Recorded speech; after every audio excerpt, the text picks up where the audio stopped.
Never start your used car search by trusting the person selling it. If you walk into a deal thinking the seller is your friend, you've already lost. Most people think they can spot a liar just by looking them in the eye, but the most dangerous scammers in the car world look like your kind neighbor or a helpful professional. They are banking on your excitement to blind you to the fact that they are about to rob you of thousands of dollars. Buying a car is one of the biggest purchases you'll ever make, second only to buying a house. Yet, every single year, millions of people get tricked into buying a lemon, a stolen vehicle, or a car that is literally a ticking time bomb. The pressure is high, the math is confusing, and the fear of missing out on a great deal makes even the smartest people do really dumb things. That doubt is your best friend. Today, we are going to tear the mask off the used car industry. I'm going to show you 17 traps that scammers use to drain your bank account. We aren't just talking about a leaky sunroof. We're talking about high-level fraud, title washing, and psychological tricks that even seasoned mechanics sometimes miss. By the end of this, you'll have the knowledge to walk onto any lot or meet any private seller with total confidence, knowing exactly what to look for and, more importantly, when to walk away. Let's start with the most common one, the too good to be true price. You're scrolling through an app and you see a car that usually goes for $20,000 listed for only $12,000. Your heart jumps. You start thinking about all the money you'll save. This is the bait. Scammers know that once you're emotionally invested in the deal, you'll ignore the red flags. They might tell you they're in the military and need to sell fast before deployment, or they're going through a divorce. This creates a sense of urgency. You feel like you have to act now, or someone else will get it. That pressure is a tool they use to stop you from asking for a mechanic's inspection. If they say, "I have 5 other people coming in an hour," they are trying to shut down your brain. Don't let them. Then there's curbstoning. This is when a professional dealer pretends to be a private seller to avoid following the laws that protect you. They meet you in a random parking lot or on a street corner, never at a home or a business. Why? Because if the car breaks down 10 miles away, they want to disappear. If you call a seller and say, "I'm calling about the car," and they ask, "Which one?" hang up. A regular person only has one car for sale. A curbstoner has a fleet of junkers they're trying to flip. They don't want to pay taxes, and they don't want you to know where they live when the engine explodes next week. Wait until you hear about title washing. This is a nightmare. Imagine a car gets totaled in a flood in Florida. It's trash. But a scammer buys it for pennies, hauls it to a state with different paperwork rules, and gets a clean title issued. Suddenly, a car that was underwater a month ago looks perfect on paper. You buy it, and 6 months later, the electronics start rotting from the inside out. You're left with a lawn ornament that no insurance company will touch. You can't just look at the paper. You have to look at the history of where that paper has been. If a car has changed states 3 times in the last year, it's not because it likes to travel. It's because someone is hiding a dirty past. Have you ever heard of car cloning? This sounds like something out of a movie, but it's real and it's terrifying. Criminals find a car that is the exact same make, model, and color as a stolen one. They copy the VIN, the vehicle identification number, from the legal car and put it on the stolen one. When you run a history report, it comes back clean because the report belongs to a completely different, legal car. If you buy a cloned car, the police can take it from you, and you'll lose every cent you paid. You have to check the VIN in multiple places: the dashboard, the door jamb, and even stamped on the frame. If they don't match, or if the plates look like they've been tampered with, run. The odometer rollback is an old trick that has gone digital. People used to think you couldn't fake mileage on modern cars. Wrong. There are tools anyone can buy online for a few $100 that can change the digital readout on a dashboard in seconds. You think you're buying a low-mileage gem with 50,000 miles, but the engine actually has 150,000. The car feels tired, the seats are worn, the steering wheel is smooth from years of use, but the screen says it's nearly new. Trust your eyes over the electronics. If the brake pedals are worn down to the metal but the car supposedly only has 20,000 miles, the seller is lying to you. Look at the tires too. If the mileage is low but the tires are brand new or completely bald, something is fishy. And what about escrow scams? This happens a lot with online sales. The seller says they want to use a third-party service to hold your money until you get the car. They send you a link to a professional-looking website. You send the money, thinking it's safe. But the website is fake, the seller is a ghost, and your money is gone. Never use a payment service suggested by the seller. Stick to well-known, verified methods. If they insist on using a site you've never heard of, they are fishing for your bank account. Let's talk about deposit fraud. You find a car, you love it, and the seller says, "Hey, I have 5 other people coming to see it today. If you want me to hold it for you, just send me $500 over a phone app." You do it because you don't want to lose the car. As soon as the money clears, the listing is deleted and the seller blocks your number. Never, ever pay a deposit for a car you haven't stood next to and touched with your own hands. A real seller will wait for a serious buyer with cash in hand. Title jumping is another big one. This is when a person buys a car to flip it, but never registers it in their own name. They want to avoid paying taxes and keep their name off the paperwork. When you go to buy it, the name on the title doesn't match the ID of the person standing in front of you. This is a massive red flag. If they didn't legally own it, they can't legally sell it to you. You could end up in a legal mess trying to get that car registered in your name. If the seller says, "I'm selling it for my cousin," tell them to have the cousin show up with their ID. Then we have the bait and switch at the dealership. You see an ad for a specific car at a great price. You drive all the way there, and the salesperson says, "Oh, we just sold that one 10 minutes ago, but let me show you this other one that's only $5,000 more." They lured you in with a lie. If the car in the ad isn't there, walk out. Don't let them reward their own dishonesty with a sale. If they lied about the car being there, imagine what they are lying about regarding the engine. Yo-yo financing is a trap that targets people with less than perfect credit.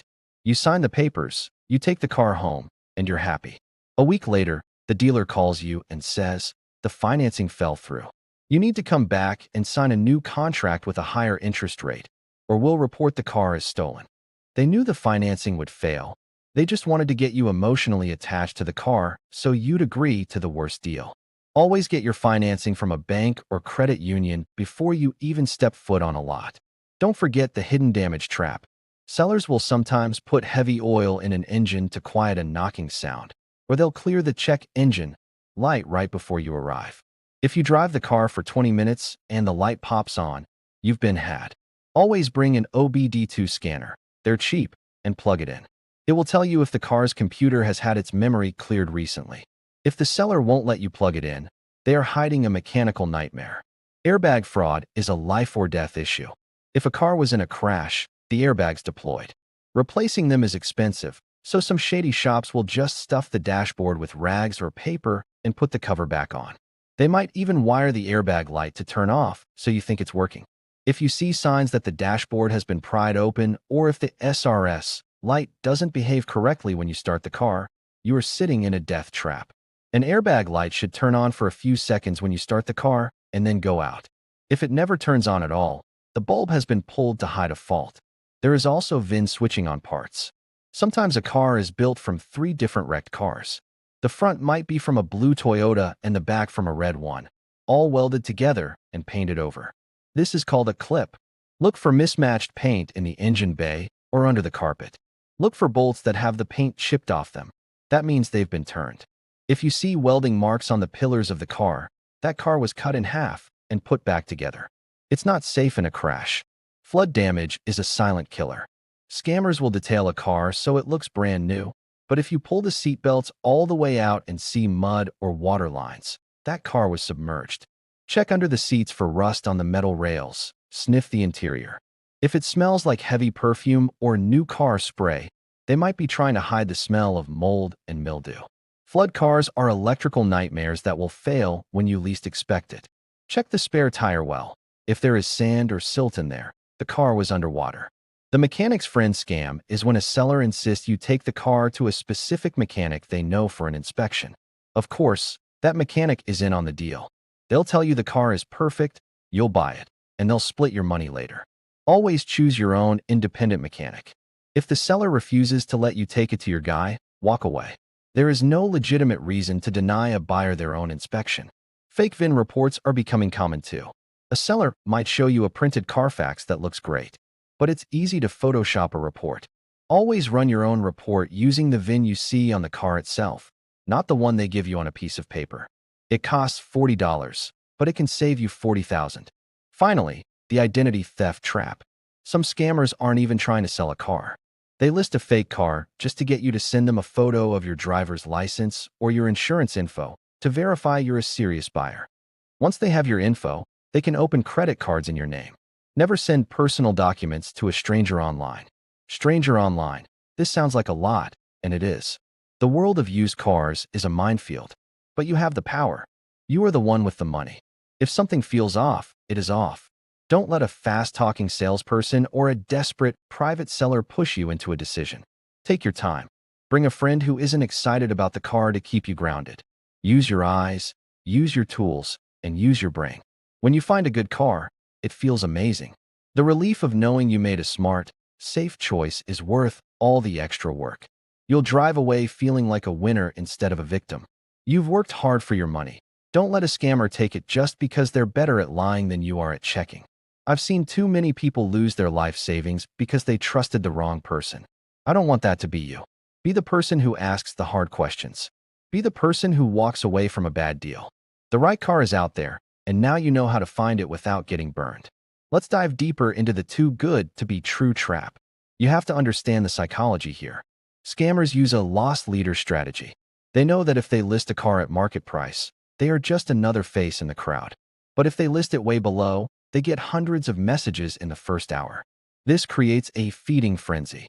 When you call, they tell you, listen, I have a guy coming from 2 towns over with cash, but if you can sell me a deposit now, it's yours.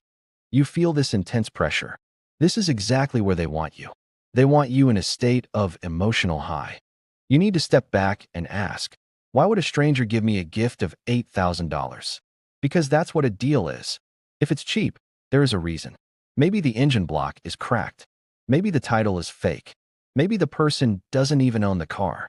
I once knew a guy who saw a beautiful SUV listed for half its value. The seller said she was a widow and just wanted the car gone because it reminded her of her late husband. It was a heartbreaking story. My friend felt bad for her and wanted to help by buying the car quickly. He sent a $3,000 deposit to secure it. The address she gave him was a vacant lot. The widow was actually a scam ring operating out of another country. This is why you must never let your emotions lead the way. Now, let's talk about the technical side of curbstoning.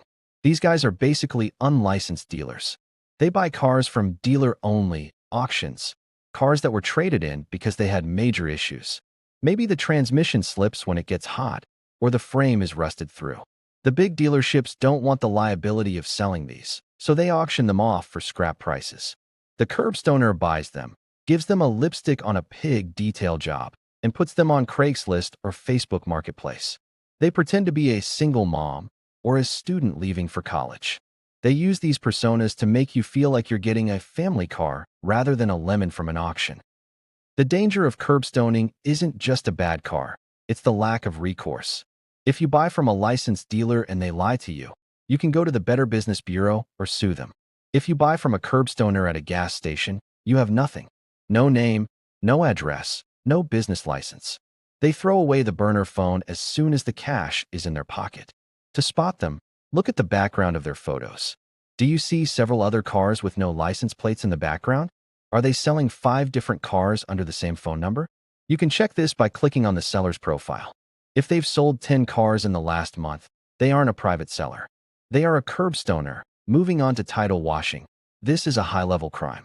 Every car has a branding on its title if it's been totaled. It might say salvage, junk, or rebuilt. This branding tells the world the car was once considered trash. However, different states have different rules. Some states are looser with their paperwork. A scammer will take a salvage car from a strict state, move it to a loose state, and through a series of paperwork tricks, get a clean title issued. This is like a criminal getting a fresh identity. When you buy that car, you think you're getting a safe, reliable vehicle. But the structural integrity of a salvaged car is often compromised. In a real accident, the metal won't crumple the way it was designed to. It might snap. To protect yourself, you need more than just a title. Look for title issued in state, followed by a duplicate title or lien sale. If you see the car moving between 3 states in 2 months, walk away. No one moves a car that much unless they're trying to outrun a paper trail. Let's expand on car cloning. This is becoming a massive problem because of how easy it is to find VINs online. They might even replace the metal VIN plate under the windshield. To catch this, you have to be a detective. Check the public VIN, the one on the dash. Then, Open the driver's side door and check the federal safety sticker. It should have the VIN and the manufacture date. Then, look for the hidden VINs. Almost every car has the VIN stamped somewhere on the frame or the engine block. In many cars, you can find it under the carpet in the trunk or under the passenger seat. If the dashboard VIN says one thing and the frame VIN says another, you are looking at a stolen car. Just leave and call the police. You don't want to get into a confrontation with someone who steals and clones cars.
The odometer rollback is something you can often detect with a bit of car forensics. Cars wear out in very specific ways. Think about how many times a driver gets in and out of a car over 100,000 miles. The left side of the driver's seat will be compressed or the fabric will be frayed. The steering wheel, if it's leather, will start to lose its texture and become shiny or even start peeling. The rubber on the brake and clutch pedals will be worn down, sometimes even exposing the metal underneath. If a car shows 20,000 miles on the clock, but the seat is ripped and the pedals are worn to the bone, that car has at least 120,000 miles. Another trick is to look for service stickers. Sometimes a mechanic will put a sticker on the side of the dashboard or under the hood saying when the next oil change is due. I've seen cars for sale with 50,000 miles on the dash, but a sticker under the hood saying next service due at 130,000 miles. The scammer forgot to peel off the evidence. Also, check the tires. Tires have a 4-digit date code on the sidewall, like 1221, which means the 12th week of 2021. If a car has 10,000 miles but the tires were made 6 years ago and are almost bald, those aren't the original tires, and that isn't the original mileage. Escrow and payment scams are getting more sophisticated with the rise of cryptocurrency and digital apps. A scammer might say, "I'm selling this car for my boss, and he requires all payments to go through this buyer protection program website." They send you a link. The website looks exactly like eBay or a known bank. It has live chat and verified badges, but it's all a phishing site. If you give someone cash or a wire transfer, you are on your own. That's why you should only pay when you are at the DMV or the bank with the seller and you have the title in your hand. Never use Zelle, Venmo, or Cash App for large car purchases unless you are standing in the seller's driveway and they have handed you the keys and the signed title. These apps are for sending money to people you know and trust, not strangers from the internet. Let's go deep into deposit fraud. This usually happens with the military member or nurse persona. They say, "I'm at the base right now and I can't leave, but I have 10 people who want the car. If you want to be first, send me $500. They use photos of a real car they found on a different site. Think about it. Why would a seller care who gets the car? A real seller just wants the money. If someone is pushing you to send money before you see the car, they are a scammer. No exceptions. Even if they say it's refundable, it's not. Once that money leaves your account, you will never see it again. The scam is the deposit itself. They don't even have a car to sell. They just want your $500. If they do this to 10 people a day, they're making a fortune. Title jumping, or floating a title, is a huge red flag for the car's condition. If the person selling it didn't bother to put it in their name, they didn't bother to maintain it either. They bought it to make a quick buck. They likely did the cheapest repairs possible. Maybe they used stop leak in the radiator or thick oil to hide a knock. Because their name isn't on the title, they have zero accountability. If the car dies tomorrow, they can just say, "I never sold you a car. My name isn't on the paperwork." When you meet a seller, ask to see their driver's license and the title. If the names don't match, ask why. If they say, "Oh, I'm just selling it for a friend," tell them you'll wait for the friend to show up. If they can't produce the actual owner, do not buy the car. You could find out later that the friend is actually an ex-husband who didn't give permission to sell the car, or a bank that has a lien on it. You'll be stuck with a car you can't drive and a title you can't transfer. The bait and switch is the bread and butter of shady dealerships. They use a ghost ad. They'll put up a photo of a perfect, low-price car that they actually sold months ago or never had. When you show up, they say, "Oh, that just sold, but I have something even better." This is a psychological trick called lowballing. They get you to commit to the idea of buying a car and driving to their lot. Once you're there, you've already invested time and gas. You're more likely to say, "Well, since I'm already here, I might as well look at this other one." They are overpriced and have issues. If a dealer does this, leave immediately. Do not talk to them. Do not let them explain. If they lie to get you there, they will lie about the warranty, the financing, and the car's condition. A reputable dealer will tell you over the phone if a car is still available and will hold it for the duration of your drive. Yo-yo financing is one of the most heartless scams. It usually happens to people who really need a car to get to work. The dealer says, "You're approved. Take the keys." You feel a huge sense of relief. You show the car to your family that you're proud. Then, a week later, they pull the rug out. They tell you the bank rejected the loan. They say you have to bring the car back or pay a much higher interest rate. Technically, the contract you signed probably had a subject to bank approval clause. They use this to trap you. If you don't agree to the higher rate, they might keep your down payment as a rental fee for the week you had the car. It's a disgusting practice. Avoid this. Never rely on dealer financing. Go to your local credit union, get a pre-approval letter, and know exactly what your interest rate is before you walk in. If the dealer can't beat that rate, don't use them. And never drive a car off the lot until the financing is funded and final. Hidden damage and cleared lights are the reason you need an OBD2 scanner. Modern cars are basically computers on wheels.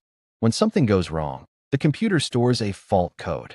If the problem is serious, it turns on the check engine light. A scammer can use a $20 tool to clear those codes. The light goes off, but the problem is still there. It usually takes about 20 to 50 miles of driving for the computer to finish its self-tests and turn the light back on. If you go for a 5-minute test drive, you'll never see the light. If it says "not ready" or "incomplete," it means someone just cleared the codes and the car hasn't been driven enough to verify the repairs. This is a smoking gun. It means the seller is trying to hide a fault. Tell them you'll buy the car after you drive it for 50 miles and the monitors show ready. If they refuse, you know they're hiding a multi-thousand-dollar repair. Airbag fraud is truly evil. I've seen repaired cars where the airbag cover was just glued shut.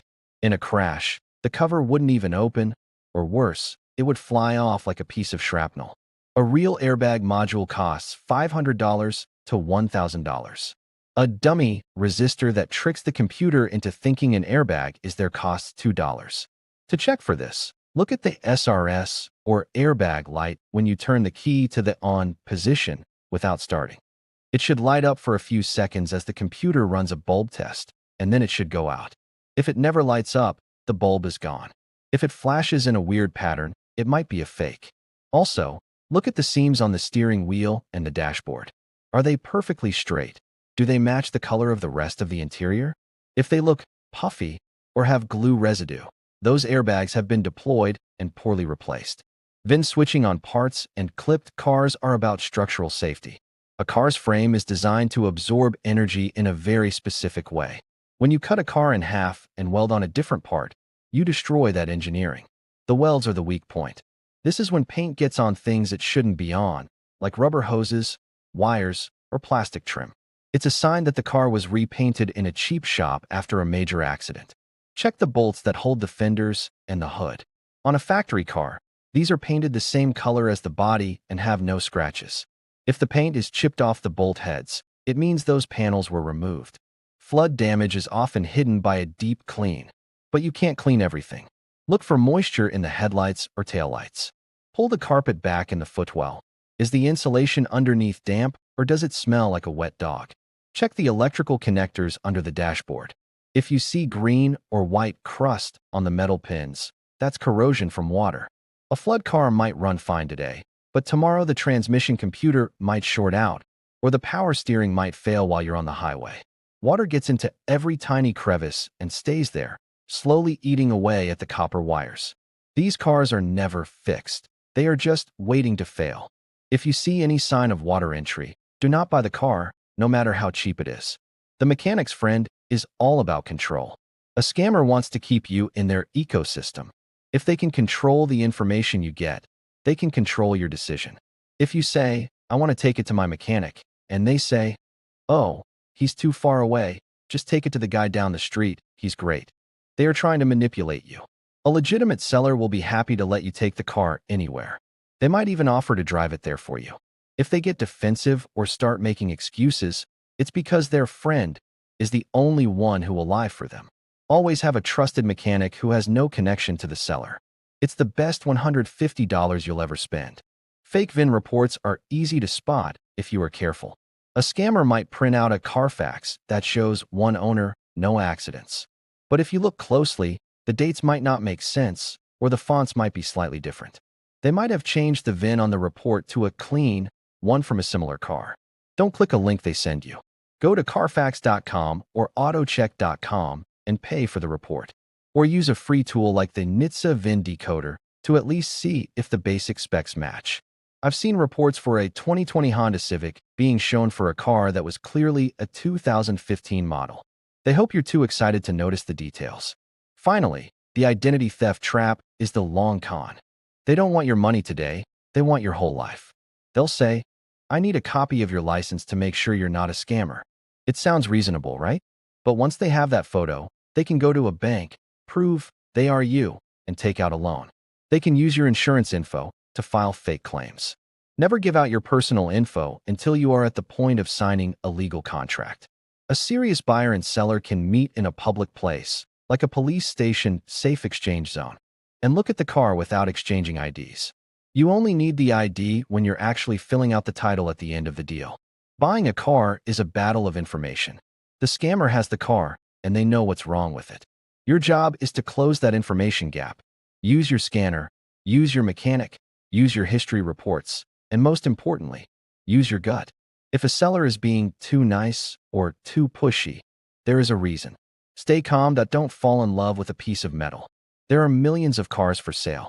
If this one doesn't feel right, walk away. The moment you are willing to walk away is the moment you have all the power in the negotiation. You are the prize, not the car. You are the one with the hard-earned cash.